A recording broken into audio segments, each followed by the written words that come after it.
ओम शांति।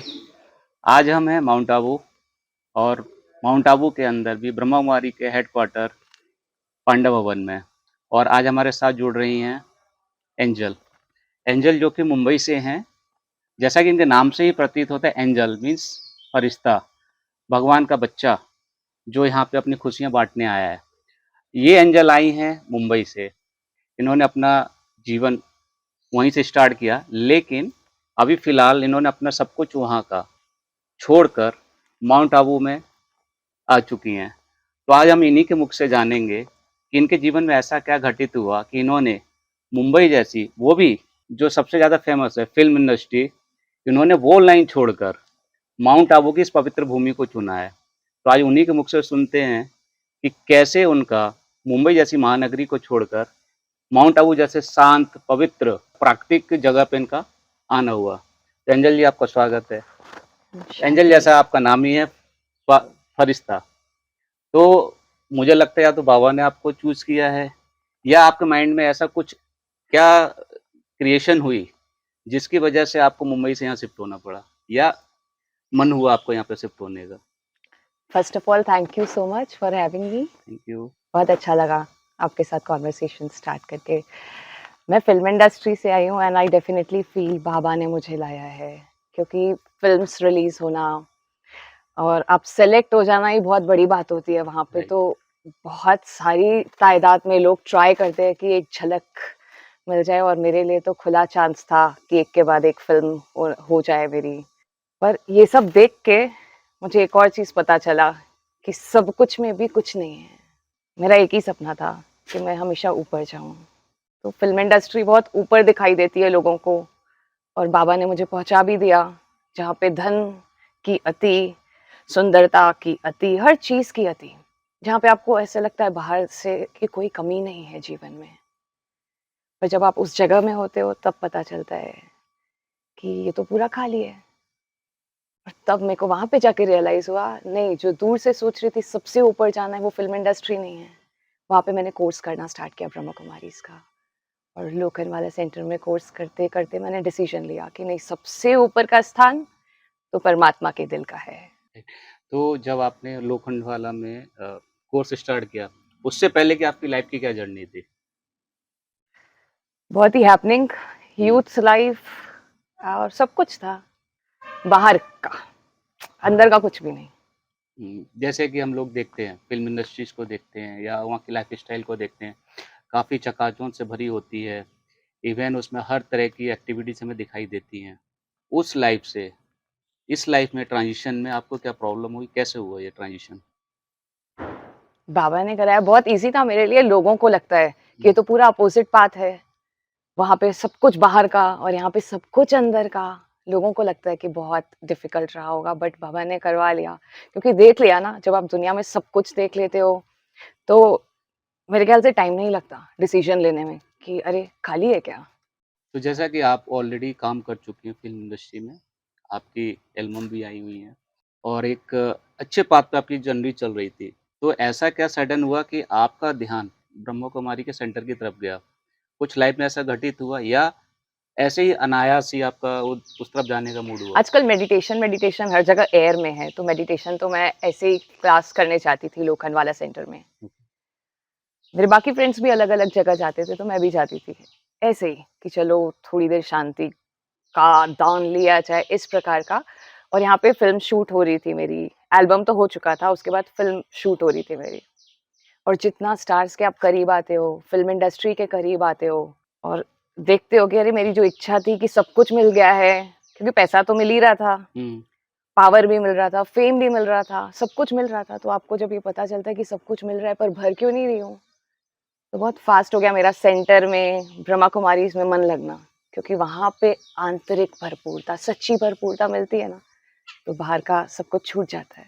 तो जो बाबा का ज्ञान कह सकते हैं, हम इसे कहते हैं बाबा का ज्ञान, ब्रह्मा कुमारी में कहते हैं साक्षात परमात्मा, ईश्वर खुद आके शिक्षा देते हैं। तो जब आप वहाँ सेंटर में गए, तो वहाँ की कौन-सी विशेषता ने आपको आकर्षित किया? सेंटर की तो हर बात अच्छी लगी मेरे को, पर आज अगर मैं उस चीज़ को याद करती हूँ, जो अभी भी मेरे साथ है, कि जब आत्मा को परमात्मा भर देता है ना, तो फिर बाहर की चीजें ही दिखना, सब अच्छे होते ही हैं, पर मूल बात आपको प्राप्ति मिलती है। तो सेंटर में वहां जाके मेरे को आंतरिक प्राप्ति मिलती थी, सच्ची प्राप्ति मिलती थी। और सेंटर में बाकी सबको देख के भी आपको बहुत इंस्पिरेशन मिलता है, इतना प्यार हर एक आपको देगा। वो दैवी गुण जिसकी भगवान भी महिमा गाता है, वो आपको साक्षात दिखने को मिलता है सेंटर में। तो ऐसा आपका कोई बहुत प्यारा कह सकते हैं एक हर किसी का जब इसमें ज्ञान में आना होता है, तो कुछ ना कुछ एक अच्छी और बहुत प्यारी मीठी याद उसके साथ होती है, कि वो एकदम से कहती है नहीं, अब तो मुझे चेंज करना है अपने आप को। ऐसा कुछ घटित होता है, ट्रिकी पॉइंट कहते हैं ना, कि यहाँ पे किक लगना, अगर बॉलीवुड की गेम भाषा बोले चेंजर, तो ऐसी व्हाट्स गेम कौन-सी किक या चेंजर? ऐसी कोई ऐसी घटना हुई, या ऐसी बहुत कोई ऐसी प्यारी मीठी याद जो कहती है नहीं अब तो बहुत हो गया, अब मुझे इधर ट्रांज़िशन करनी है? जैसे कि मैंने बताया, सब कुछ देख लिया। छोटे शहरों में रहते हैं या छोटे स्तर में रहते हैं, जब पैसा कम या फिर लोगों को कम देखते हैं। अभी आप दुनिया में सबसे बड़े लोगों को मिल लो हुँ। और आपको पता चल जाए कि कुछ भी नहीं है, खाली है दुनिया। तो that was the game changer for me. ठीक है। अच्छा ये तो हो गया आपने मुंबई में आपने कोर्स कर लिया, 7 डेज़ कोर्स किया। मुंबई में ना आपने सेवा भी दी सेंटर्स को? तो थोड़ी देर के लिए जाती थी, शांति से बैठने के लिए, मेडिटेशन करने के लिए। वहाँ की सिस्टर्स बहुत अच्छी लगती थी, उनका नेचर, बिहेवियर, एक माँ की पालना मिली। सेवा नहीं दी, सेवा तो अब देना चालू करेंगे। ओके। डिसीजन ही मैंने अब लिया, धीरे, धीरे, धीरे। भगवान कोई ऐसे ही झट से समझने में आने वाली चीज़ नहीं है, थोड़ा टाइम लगता है। डिसीजन ही मैंने अब लिया कि नहीं, अब भगवान को अपना जीवन देना है। तो माउंट आबू आपका कब आना हुआ? 1-2 साल कुछ आना-जाना होता होता रहा, रहता है। ओके। तो अभी जैसे आपने बताया कि आप सभी शायद माउंट आबू में आप रह भी रहे हैं, तो यहाँ पे किस तरीके से आप इस संस्था को सेवा दे रहे हैं? मैं मीडिया में शूटिंग करती हूँ, चाहे ओके। ज्ञान सरोवर, चाहे शांतिवन में, जो भी मीडिया डिपार्टमेंट है, वहाँ पे धीरे-धीरे देना स्टार्ट की हूँ शूटिंग्स। जितना भी समय हो पाता है, मैं ट्राई करती हूँ कि कुछ ना कुछ, भले थोड़ी-सी हुँ। सर्विस करूँ, पर मेरा मूल फ़ोकस है स्व-सेवा। पहले अपने आप को, क्योंकि मेरा लाइफ़ ही पूरा अलग रहा है। मैंने कभी आध्यात्मिकता, ज्ञान या भगवान क्या होता है, तो पहले मैं खुद को चार्ज कर रही हूँ यहाँ पे बैठ के। Silence is the first step. यहाँ पे मैं साइलेंस की ज़्यादा प्रैक्टिस कर रही हूँ। हाँ, जब खुद तैयार हो जाएँगे, तो बाबा अपने आप सेवा पे लगाएगा। तो आज जैसे हम ब्रह्मा कुमारी की एक दिनचर्या देखते हैं, वो बहुत ही कह सकते हैं सिस्टमैटिक वे से चलती है। अर्ली मॉर्निंग हमारा 3 साढ़े यस। 3 बजे उठना होता है और इवनिंग जो हमारी नाइट स्लीप मैक्सिमम ना 9-9:30 तक हो जाती है। जबकि जो आपकी अर्ली वाली लाइफ़ होगी, यस, वो स्टार्ट होती एब्सोल्यूटली। वो स्टार्ट होती है मॉर्निंग 9-10 पे स्टार्ट होती 11 है बजे। और उसकी क्लोजिंग कह लीजिए रात को 1-2 बजे 3 होती बजे। है। राइट। तो ये जो ब कहते हैं ना कि जो आपके यहाँ उठने का समय है, वो बॉलीवुड में सोने का सोने समय का, उससे भी तो लेट, शायद 3 या 4 बजे सोते थे। तो वो अब कैसा लगता है? एकदम से बहुत ज़्यादा सडन तो चेंज वो आ गया लाइफ़ आसुरी में। दुनिया पता चलता है कि वो, हाँ। अभी उनको भी पता है, देखो, कि ये टाइम डेविल्स के सोने का है, नहीं सोना चाहिए। मेरे फ्रेंड्स को भी वहाँ पे बहुत अच्छे से पता था कि हुँ, नहीं, ये टाइम अच्छा नहीं है, हम सबको जल्दी उठना चाहिए। पर पता होना और करने उसको में बहुत फ़ॉलो अंतर है, करना। यहाँ पे किया जाता है। तो आपको जब वहाँ ट्रांज़िशन होने में कोई दिक्कत? हाँ, टाइम तो लगता है, उसी को बस अभी एडजस्ट कर रही हूँ, धीरे-धीरे अपनी लाइफ को वैसे चेंज कर रही हूँ। आप करते हो अमृत वेला करते हो यस, मॉर्निंग में? I try, I try.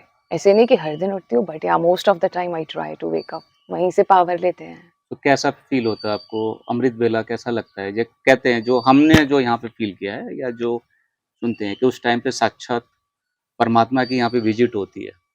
पूरे वर्ल्ड में ही होती है, बट यहाँ पे हम ऐसी जगह पे पवित्र पावन भूमि पे बैठे हैं, यहाँ पे उनकी प्रेज़ेंस बहुत स्ट्रॉन्ग होती है। डेफिनेटली, इसीलिए पूरी दुनिया छोड़ के पिक्चर आपकी रिलीज हो रही है, वो भी छोड़ के आप पांडव भवन में बैठे हैं। चाहे मैं हुँ, अभी तो अपनी लाइफ, क्योंकि यहाँ पे है, आपका कनेक्शन गॉड से बहुत फास्ट हो जाता है यहाँ पे।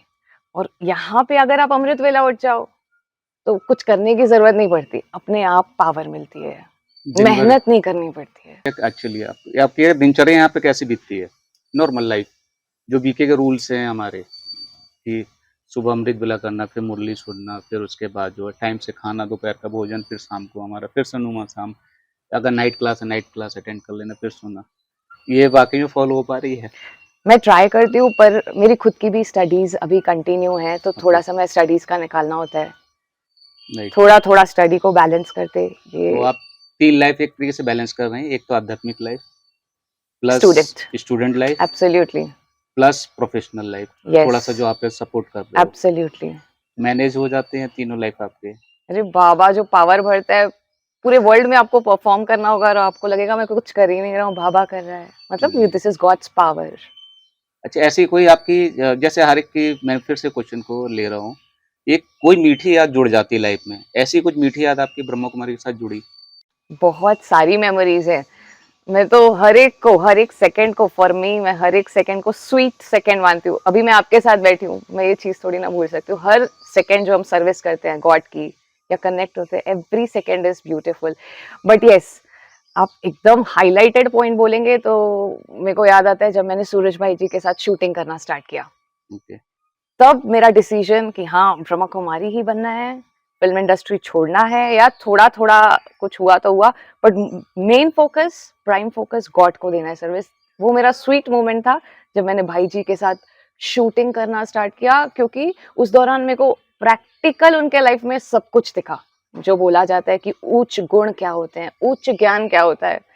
देखो, बोलने के लिए तो पूरी दुनिया बात कर सकती है, पर धारण करने में ताकत चाहिए। करेक्ट। मैंने भाई जी को प्रैक्टिकल देखा तो डिसीजन फास्ट हो गया। वो स्वीट सेकंड है, मीठा सेकंड। तो जैसे एंजल आपने बताया मुंबई से आए और आप पढ़ी लिखी फैमिली से हैं और आपके पेरेंट्स भी बहुत अच्छी फैमिली से होंगे जो यस, आए। डेफिनेटली। तो जब आपने ये डिसीजन लिया I have to move Mount Abu, तो उनको कोई प्रॉब्लम नहीं हुई? आपकी ऐसा कुछ होता है ना कि पेरेंट्स को लगता है यार मेरा बच्चा कहाँ जा रहा है ये, तो वहाँ पे डेफिनेटली उनको तो ऑब्जेक्शन ही था कि हुँ, इतनी सुख सुविधाएं, ऐसा राजमहल छोड़ के तुम कहाँ जा रही हो। उनको तो अमेज करते थे, और आज भी कुछ कुछ कुछ हद तक, बहुत तक तो समझ ही गए हैं कि ये तो सच में भगवान के पास गई है। पर कुछ कुछ हद तक आज तक भी पेरेंट्स को लगता है कि हमारे पास तो सब कुछ था और सब कुछ है, तो क्यों छोड़ के ऐसा बाबा के पास गई। पर उससे भी बड़ा विचार उनका ये है, जब लाइफ का ट्रांसफॉर्मेशन देखते हैं तो बोलते हैं क्या डिसीजन है आपका। तो ऑफ कोर्स लगता तो है फैमिली को इतना, पर इससे ज्यादा खुशी है। तो इनिशियल लेवल पे उनका रेजिस्टेंस था, बट नाउ वो थोड़ा-सा कम्फर्ट में आ गए हैं कि हाँ ठीक है, धीरे मेरे धीरे बच्चे का धीरे धीरे दे decision. Are very happy, absolutely happy. बहुत खुश होते हो तो।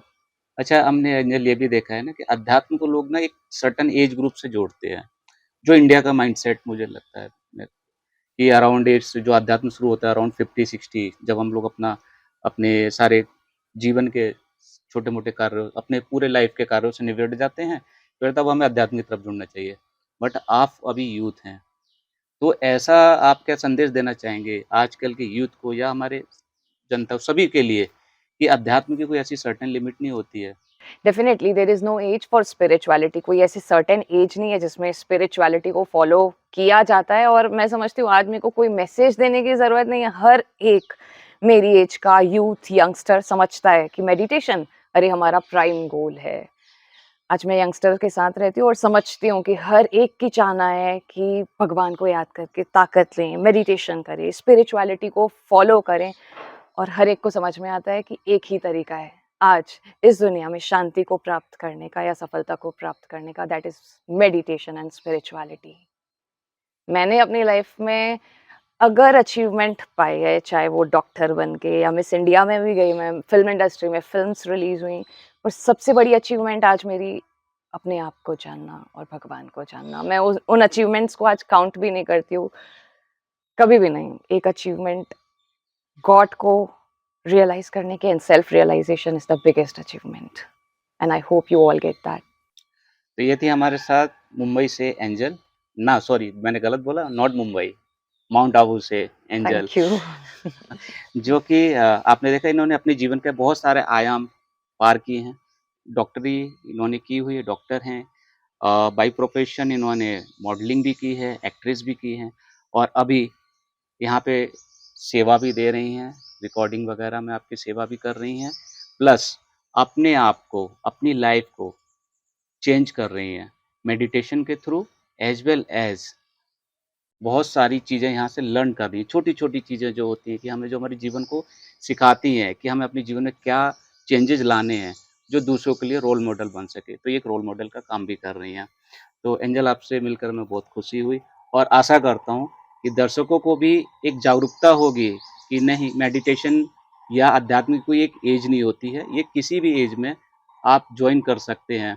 क्योंकि आज हम देख रहे हैं दुनिया में बहुत सारे तनाव हैं और उस तनाव से मुक्ति का एक ही सॉल्यूशन है मेडिटेशन, जो कि आप ब्रह्मा कुमारी के किसी भी नियरेस्ट सेंटर से जाके निःशुल्क स्टार्ट कर सकते हैं। तो आशा करता हूँ कि आप सभी को एपिसोड पसंद आया होगा और हम आपसे फिर मिलेंगे। तब तक के लिए धन्यवाद। Thank you. ओम शांति।